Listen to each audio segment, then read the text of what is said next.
أعوذ بالله من الشيطان الرجيم بسم الله الرحمن الرحيم الحمد لله الذي لا يبلغ مدحته القائلون ولا يحصي نعماءه العادون ولا يؤدي حقه المجتحدون الذي لا يدركه بعد الحمم ولا يناله غوص الفطن ثم الصلاة والسلام على أشرف الأنبياء والمرسلين حبيب قلوبنا وطبيب نفوسنا وشفيع ذنوبنا سيدنا ومولانا أبي القاسم محمد. اللهم صل على محمد وآل محمد وعجل فرجهم وآل بيته الطيبين الطاهرين المعصومين المظلومين لا سيما بقية الله في الأرضين صاحب العصر والزمان خليفة الرحمن إمام الإنس والجان ولعن الله وعداهم أجمعين إلى يوم الدين. أما بعد فقد قال الله وقوله الحق بسم الله الرحمن الرحيم ولا تكونوا كالذين نسوا الله فأنساهم أنفسهم أولئك هم الفاسقون صدق الله العلي العظيم. اللهم صل على محمد وآل محمد وعجل فرجهم. The view from within, an analysis of the self, has been our ongoing topic. Tonight is our 15th lecture on this topic. The attempt from day number 1 that I have been with you since the midpoint of this amazing month of Ramadan has been to examine the self, to know ourselves, to break open ourselves, to understand where we are deficient and where we are sufficient, to know what areas to work on and what areas to improve. And the entire basis was, and the example that was being used almost every single night, was this idea that we are a vehicle, a transport, a wasila to get to Allah subhanahu wa ta'ala. And because we are that wasila and we are that vehicle, we have to know that vehicle inside and out, its limitations, its capacity, its strength, its weaknesses. Because God forbid, halfway through the journey, the vehicle now breaks down and it ends up taking a U-turn and never truly reaches its destination. We've seen many stories like that. The people start off, they come from a very beautiful family, great upbringing, everything was done right by the parents. But somewhere along the way, the self broke down, the self couldn't focus on the purpose, or the self simply couldn't believe that it could reach Allah subhanahu wa ta'ala. And so what happens? Either the car broke down or the car made a U-turn. And that's when deviation occurs. And we've been speaking a lot about everything from the weeds to pull out of our hearts, those things that are barriers for our growth, and those things that are seeds to be planted to instigate that growth.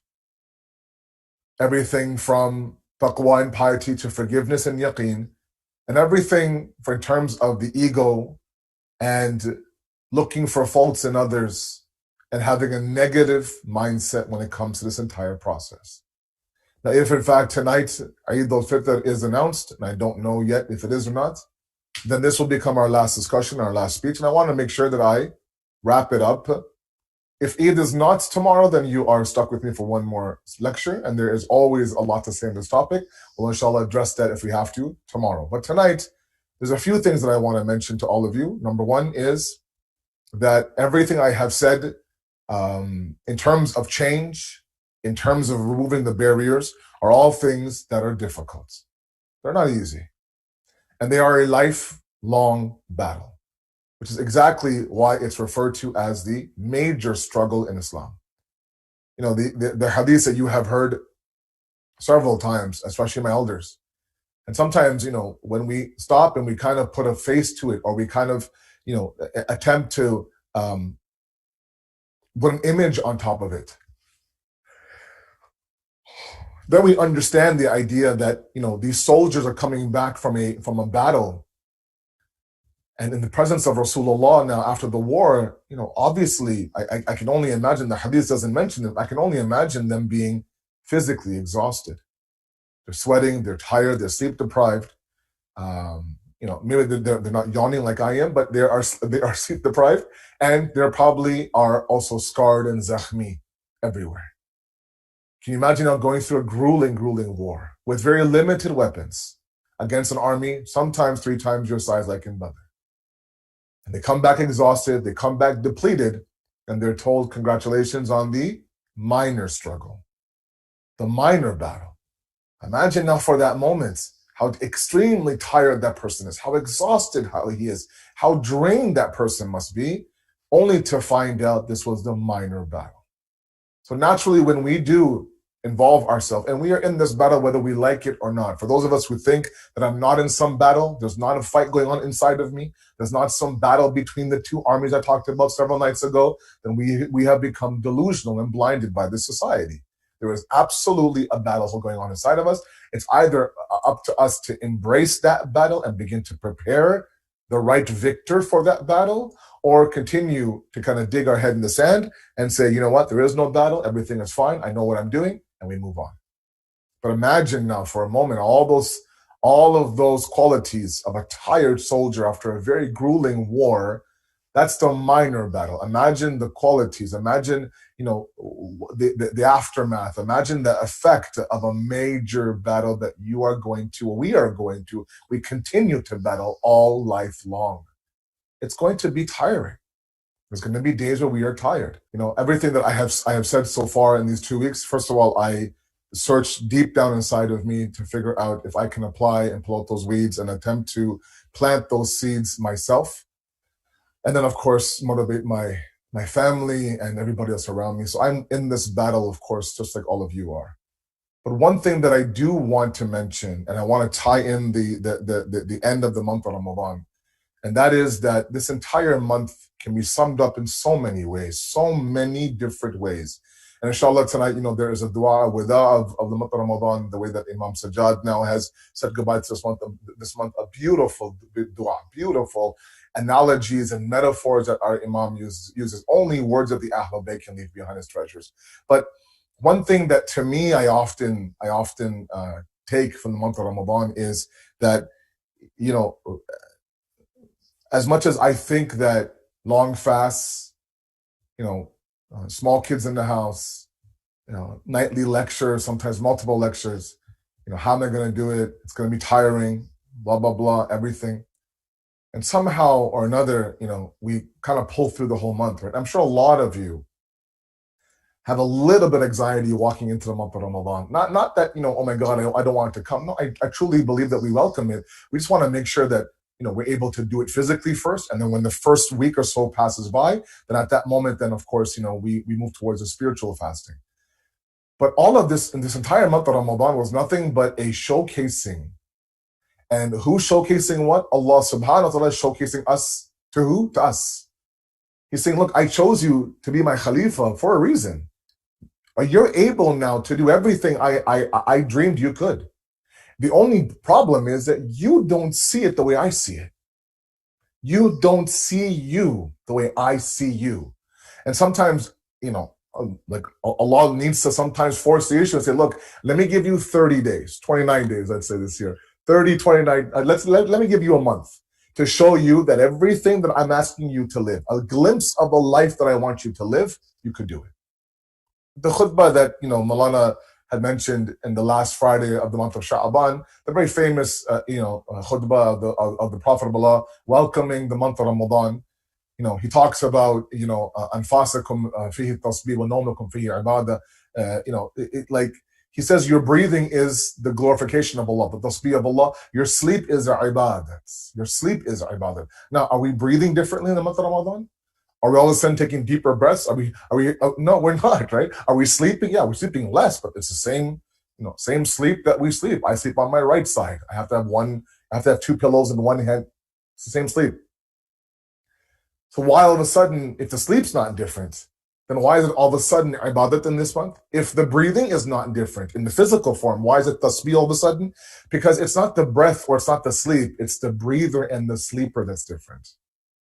It's the one who's breathing and sleeping that's completely different. that's completely in tune with Allah subhanahu wa ta'ala. Last night I mentioned this idea. How many times do we catch ourselves saying, oh, you know what? Oh, I'm fasting. If only I wasn't fasting. Because I'm fasting, I'm not going to do this. So we're constantly in this alert stage. Okay, I'm fasting. Be careful. I'm fasting. Be careful. Does this break my soul? Oh my God, I just did it. Right? So we are in a constant mode. And all of it was meant, not to gain some reward. All of it was meant to simply show us what we are able to do. The nights of Qadr were meant to show us what we could do. That if you are in the right state of mind and if your soul is purified in the correct form, then one night of worship, one true night of ibadat, not a list, but one moment of that night could last a lifetime. Even more than that. خَيْرٌ مِنْ أَلْفِ شَهْرٍ, more than 1,000 months, better than 1,000 months. This dunya is nothing compared to what is inside of you. I give the example all the time. We go to camp. The My Society, and us, and we invite the ulama and some scholars, sometimes locally and from other places. I remember last year we went to a beautiful, beautiful campsite on an island that I really enjoyed. Lots of water, some swimming, some canoeing. It was beautiful. And I remember that one morning, after Fajr, a few of the brothers would stay up and they would, go up at the dock, let's say, for example. And, in the morning when that sun hits the water, it's a beautiful sight. And I remember one morning, catching them kind of looking out to the ocean, out to the waters. It was a pretty big body of water. Everywhere you look from left to right was water forward, water left, water right. It was all water. I remember one youth saying to me, I said, look how much water there is. It's a huge body of water.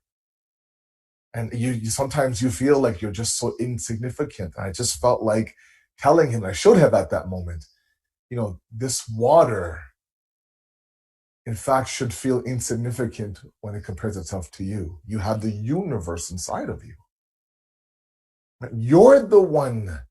You're the insan. You're that youth. You're that jawan that other existences feel small in front of, feel insignificant in front of, feel minimal in front of.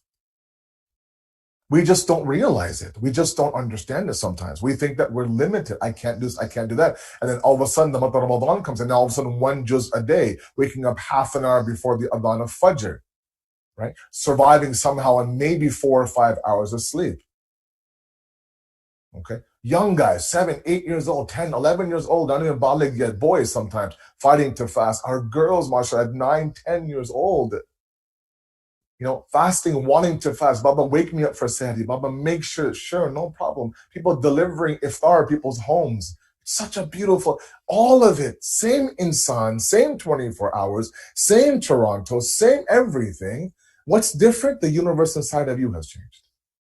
That's all Allah wants to show you. Look, don't stop telling me you can't do this. Stop telling me you can't do this. I just showed you for 29 days at least. I just showed you that you were able to do it. And still we look back to think, I could have done this more, I could have done that more, I could have done this more. Very rarely do we leave the month of Ramadan telling myself, I did everything I could. No, if only here I just spent more time on this. Maybe I could have done 2 Qurans this month of Ramadan. Maybe 1 juz in the morning and 1 juz at night. Our head is hurting, our throat is dry. We're trying to fight our annoyance, we're trying to fight our emotions. Right? Everything, just a battle, a constant battle, but we won't let go of the ibadat. We won't say, look, I'm not fasting tomorrow. I don't feel like it. I don't want to. It's too much. It's day 18. I'm done. I'm tired. It's day 29. I need a break. No. In fact, can you imagine there are people who will cry tonight, at the thought of the fact that tomorrow there's no more fasting, possibly. And all of it points to one reality. And I'll give you an example that I often give. My little guy Hassan, right, 4 years old, he likes to tell jokes. And I give the example of my other daughter, but this one is, he's got a special Eid joke that he's been working on for the past couple of days. It's taken him 2 or 3 days to really nail the punchline down, right? So I've been working on him. You got to extend here, you got to make this face here, you got to add this, right? And so every time he tells a joke, right, and when he nails it, I crack up. I legitimately laugh. And he starts laughing. Why? Because Baba's laughing. So what will he do? He'll tell the joke again. He'll tell the joke 3, 4, 5, 8 times, so long as Baba is laughing. If Baba laughs, he tells a joke. He's heard the joke. It's his joke, but he laughs as if he's heard it for the first time. He can't stop laughing, not because of the joke. The joke, after a while, is okay. It's a dad joke, but because Baba is laughing. So his laughter is found in Baba's laughter. He sees his laugh in Baba's laugh. Sometimes I wish we saw our value through the lens of God, not through my own lens. Everything that I have spoken to you about in the past 2 weeks, everything has been about hope of change, hope of reformation, hope of revolution. Stop telling yourself you can't do it. Stop overwhelming yourself. God doesn't want a monumental leap forward. He wants a very small, crawl-sized movement towards him. That's it. And the rest he'll take care of. Stories up and down the Quran of this idea that, you know what, if you are a little bit scared, innani ma'akuma. He's telling Nabi Musa, Nabi Harun, go to Fir'aun, we're scared. You know, I just killed the man in Egypt. How do I go back to that city? Don't worry, I'm with you. Don't be afraid, I'm with you. Right? Just move forward. I'll move forward, I'm with you. Since when? When did we have this image of God that he's going to leave us, especially when we're trying to better ourselves? He doesn't leave us when we hit rock bottom. We hit rock bottom and we've had a horrible stretch of months of sinning. We're denying Allah, we're rebellious against Allah, we're not praying, trying to figure out Islam, trying to figure out this whole deen thing. I'm away from the deen. I'm mad at God. I said, by God forbid, I'm mad at him. I'm annoyed at God. We've hit rock bottom, right? When we start saying these things out loud. At that moment, if you were to turn back to Allah, do we have any reason to believe that he's going to close the door on our face? Never. Never. Tell me once. Tell me one ayat, one hadith, one instant, one historical event of the prophets and non-prophets, imams, non-imams, companions, not companions, atheist, Jew, Christian, Muslim, Sunni, Shia. Tell me one thing. Yeah, if you're sincere, don't tell me that Pharaoh's drowning in the sea. He's reached out to Allah. At that moment now, that was after ample opportunity to change. And now when you see death in front of your eyes, and God knows that, you know what, all those times that he's went back on his false promises, all those calamities on the people of Egypt, one by one now, Pharaoh said, look, if you just rescue me from this calamity, Musa, I will believe in your Lord. He says, okay, and he would rescue him. Sometimes from the plague, and sometimes from the frogs, and sometimes from the locusts, and sometimes from everything. And so I don't know where it comes from that we think, you know what, I can't do it. You can't do it if you think for a second that you're alone. You're right. You can't do it if you think you're alone. But the moment that you believe God's with you, then I just feel like the impossible seems possible. You know, the Prophet of Allah has a very powerful statement that it just rests in my heart so well. He says, Ya ilahi la takilni illa nafsi tarafata aynin abada. Oh Allah, do not leave me at the disposal of myself. Don't leave me alone, basically, for a blink of an eye. Meaning what? I need you constantly in this process. Constantly in this process. A lot of you reached beautiful heights in this month of Ramadan. A lot of you had moments of reflection. A lot of you now have a game plan for change.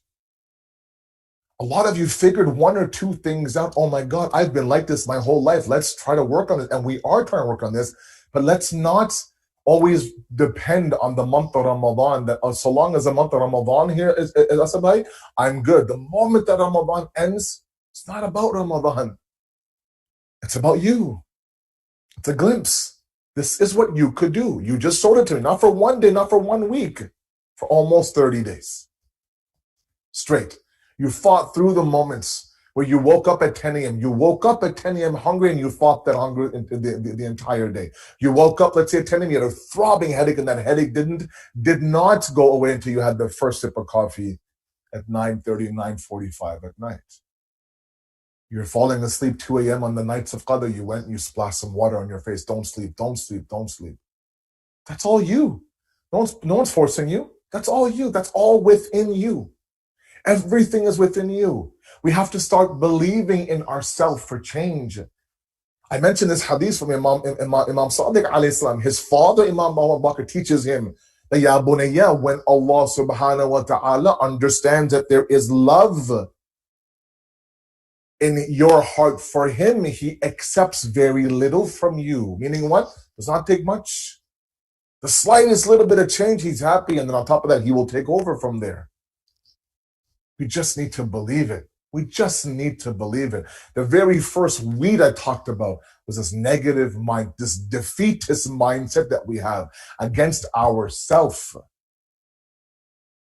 No, Sabah, you don't know how I am. Sabah, you have no idea. You have no idea. I've made huge mistakes. I've made ample mistakes. It's point of no return. Impossible.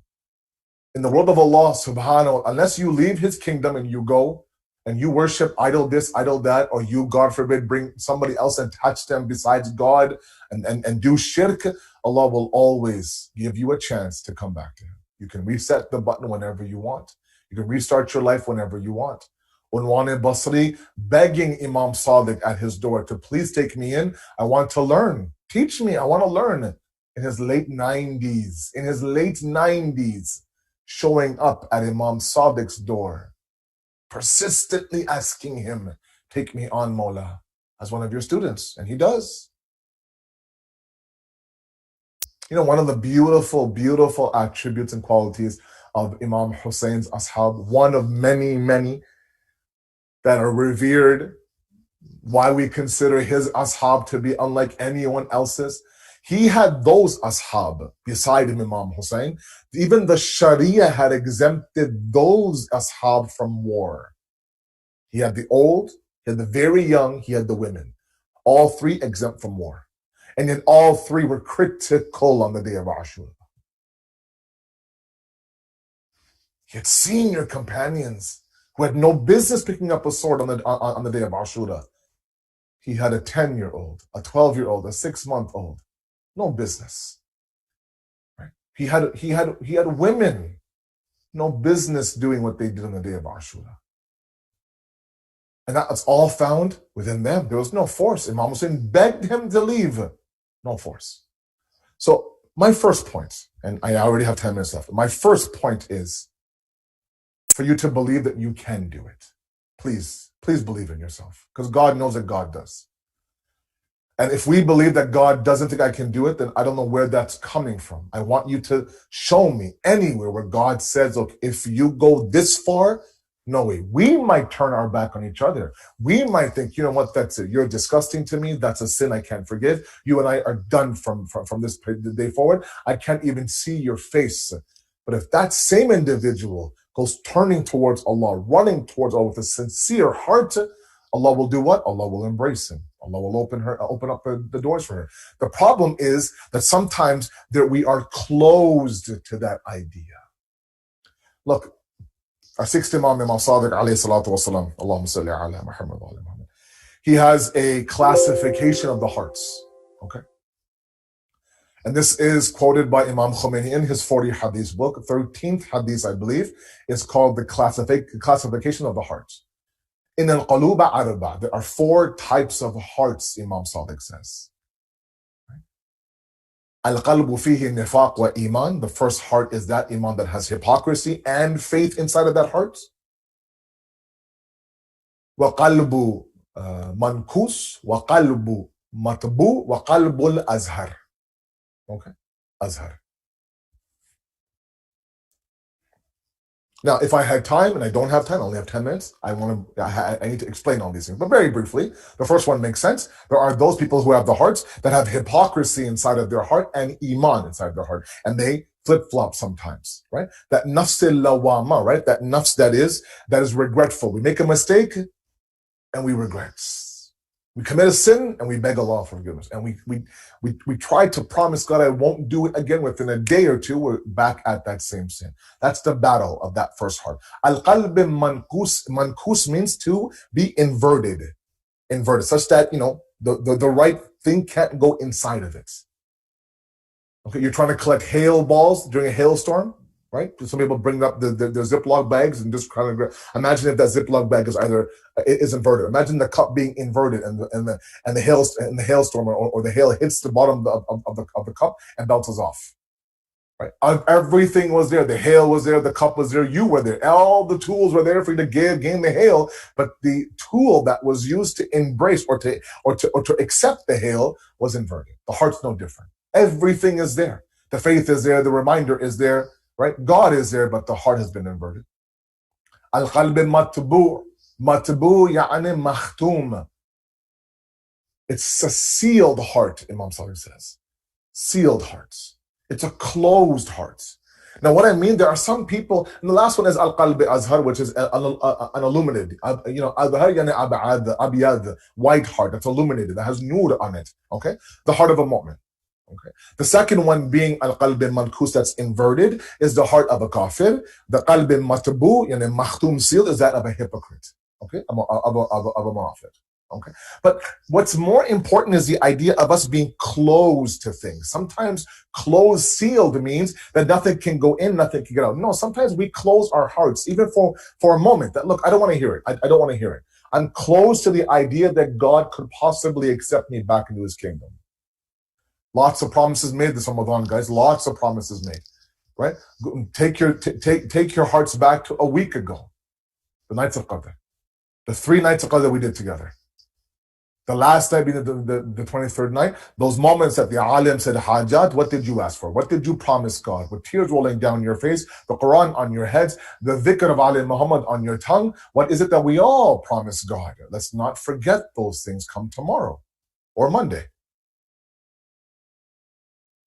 And those promises need to be upheld. But you need to understand there is a force beside you helping you to fulfill that promise. Remember, one discussion we had way back 13 to 12 days ago, we talked about the idea that our entire purpose in this life, if I can sum up in one moment, one reality, is the idea of the actualization of our potential. To go from bil quwwa to what? To bil fi'l.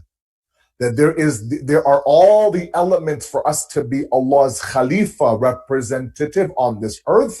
It's a matter of us turning the switch on, converting the potential to actuality, tapping into our universe, looking inwards, not being afraid to do a little bit of introspection. No. Don't be afraid to change. Change is scary. Change is uncomfortable. No doubt about it. I totally agree. And to resort back to our pre-Ramadan comfort zone is very, very easy. But Allah subhanahu wa ta'ala wants, He's given me all of these ample opportunities to look inside. Don't be afraid to look inside.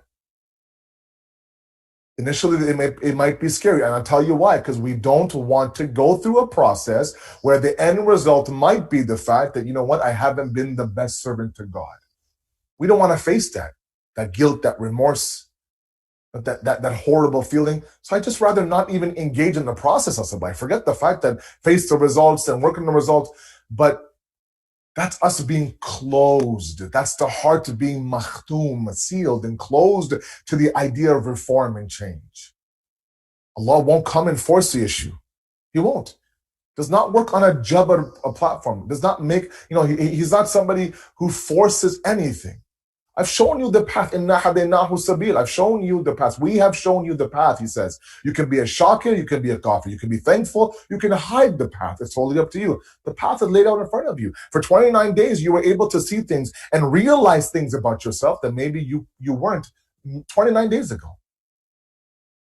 And now this charge you have, this spiritual energy you have, we're glowing, we're putting, we're ripping at the seams with this idea that, you know what, that's it. I'm going to continue 1 juz a day. Let's get up this time. Ask yourself, what is it that woke you up every single morning at 3:15, 3:20, 3 o'clock? It was psychological, that was controlled by our desire for food. Because the thought and the idea of me going through this long fast without suhoor and sahri, no, get up. Even if you drink water. Have 1 kajur. Maybe have an omelet. Have a whole meal. But get up. And so, we'll go to bed by 12 and 1 a.m. We back up at 3:15. Wake up the whole house. Get up. right? If you were able to, show up at someone's house at 3:15 in the morning, you would, lights would be on, maybe the wife is playing, it'd be jumping inside the house. Why only in the month of Ramadan? If the stomach is waking up and saying, look, I'm going to be empty for the next, 15, 16, you better put something inside of me. Otherwise, I'm not going to be a happy guy. If I'm not happy, you're not happy. Trust me. That headache is going to be real strong today. So we go, no, we have to have sehri the khana, yeah, kuch to karna, yeah, okay. Now, why is it that after the month of Ramadan, that soul cannot wake us up and say, look, I need my food as well before the Adhan of Fajr? If you're waking up even just for a glass of water and a bite of kajur, all you want is maybe a 2 rakat namaz al-shaf, maybe 1 rakat of witr, maybe even not even just 1 rakat of witr. Give me 5-10 minutes alone in the middle of the night when the whole world is sleeping, you and your Lord. Al-af, al-af, al-af. All within you. All that universe inside of you. Nowhere else. This is not outside of you. This is not some miracle of the month of Ramadan. I'm sorry, it isn't. I want us to move away from the idea, well, these are all things because of the month of Ramadan. No, same 24 hours, same insan. But now, like I said, your breathing is tasbih, your sleep is ibadah, that is worship. So please, let's take away the idea of hope for change. Let's understand this to be a training ground. Like I said, tomorrow, maybe Monday, next week for sure, Shaitan will be released. And he'll come at us. Caged lion ready to attack. Are we ready? Do we have our armor ready? Are we a new us to face Shaitan? He will throw us his old tricks. Are we going to bite? Are we not going to bite? Remember, I talked about the idea of us building on the idea that if there's one area of reform, it's to examine my sins. Examine my sins. And what I mean by examining my sins is examine the triggers of my sin. What causes me to sin? Is it an anger? Is it the, I want to also feel nice. It's about time that I give myself something. Or is it just the fact that, your desire got the best of you? Shaitan was able to somehow convince you. These are all things that require discussion. Well, where though? Inside of you. Inside of you. If in fact tomorrow is Eid and tonight, if the moon will be sighted and it will be confirmed, then I would like to thank all of you from the bottom of my heart for allowing me inside of your homes for the past 15 days. I've gotten some very heartwarming feedback from a number of people and some good, constructive things to work on as well. But I do really want to, on behalf of myself and my family, wish you and your families a very, very happy Eid Mubarak. May Allah subhanahu wa ta'ala give you and your families the best of both worlds. Accept all of your amal, all of your sacrifices, everything. There are people who cooked for their families every single night. There were individuals who converted their homes into an IT broadcasting office.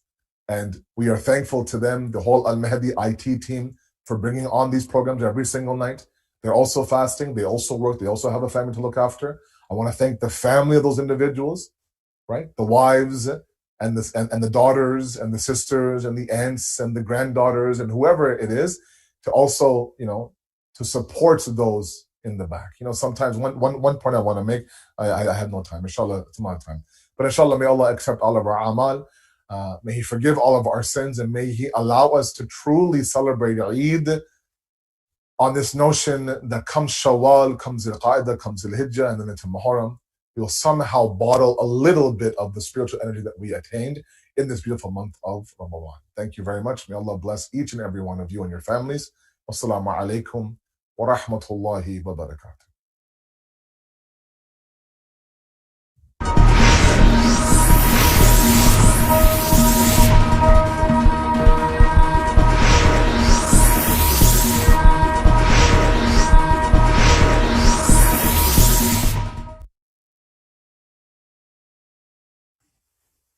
I'm on right now. Assalamu alaikum, Mu'minun wa Mu'minat.